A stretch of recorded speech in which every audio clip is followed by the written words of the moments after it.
It started like any other night. I was running late, as usual. My dispatcher had warned me to stick to the main highway, but I thought I knew better.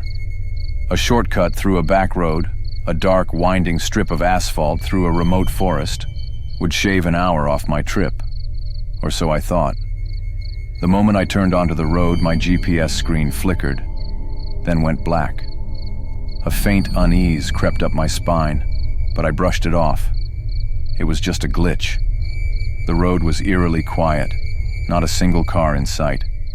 Thick trees lined both sides, their gnarled branches reaching over the road like skeletal fingers. The headlights of my truck barely pierced the inky darkness. Just a road, I muttered to myself. Nothing to worry about. The first sign that something was wrong came about 10 minutes in. I passed an old, rusted gas station. Its neon sign buzzed faintly, the word "open" barely visible through the grime. I glanced at it and kept driving. 5 minutes later, I saw it again. Same gas station, same flickering sign. My grip tightened on the steering wheel. "Must be losing my mind," I said out loud, trying to laugh. It came out shaky. As I drove on, the landmarks began repeating. First, the gas station. Then, a dilapidated barn with a sagging roof. Next, a crooked tree with a tire swing dangling lifelessly. The sequence looped every 10 minutes, as if I were stuck in some kind of twisted merry-go-round. I stopped the truck and pulled over to the side of the road, my heart pounding. The silence was deafening. No crickets, no rustling leaves, nothing. Just the hum of my engine. I turned off the ignition and stepped out, hoping to clear my head. The air was thick and damp, carrying the faint smell of decay. I walked a few feet and looked around. The forest seemed to press in on me, the trees almost alive, their twisted trunks resembling grotesque faces. I shivered and hurried back to the truck, slamming the door shut behind me. I started the engine and pushed the gas pedal harder, desperate to break free. At first I thought it was the wind, but there was no wind. The whispers were faint, barely audible over the rumble of the engine. But they were there. Words I couldn't quite make out, murmured in a language I didn't recognize. My chest tightened as the whispers grew louder, filling the cab of the truck like a chorus of disembodied voices. "Who's there?" I shouted, my voice cracking. The voices stopped abruptly. The silence that followed was even worse. I drove faster, my knuckles white on the wheel. My headlights illuminated the road ahead, but the darkness seemed thicker now, almost alive.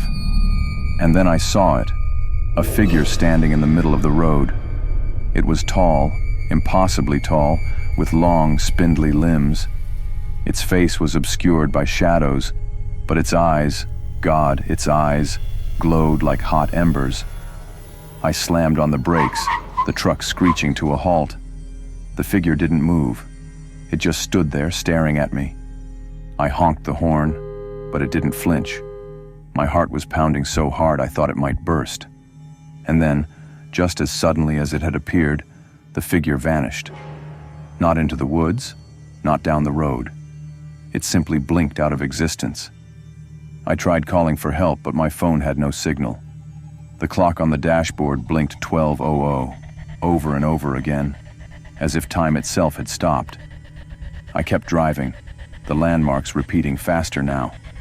The gas station, the barn, the crooked tree, each one more decayed and distorted than the last.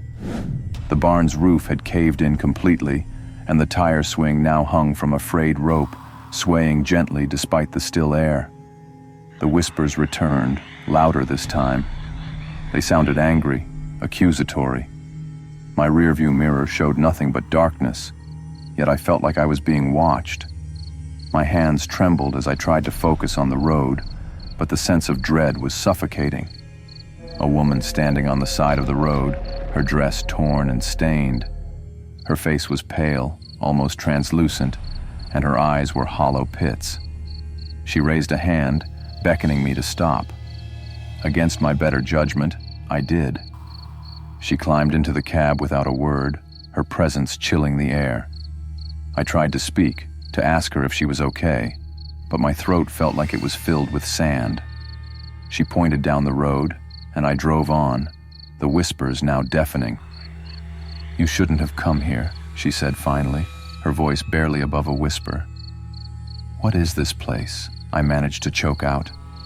She turned to me, her hollow eyes locking onto mine. "It's not a place. It's a trap." As we drove, the road began to change. The asphalt cracked and crumbled, revealing jagged stones beneath.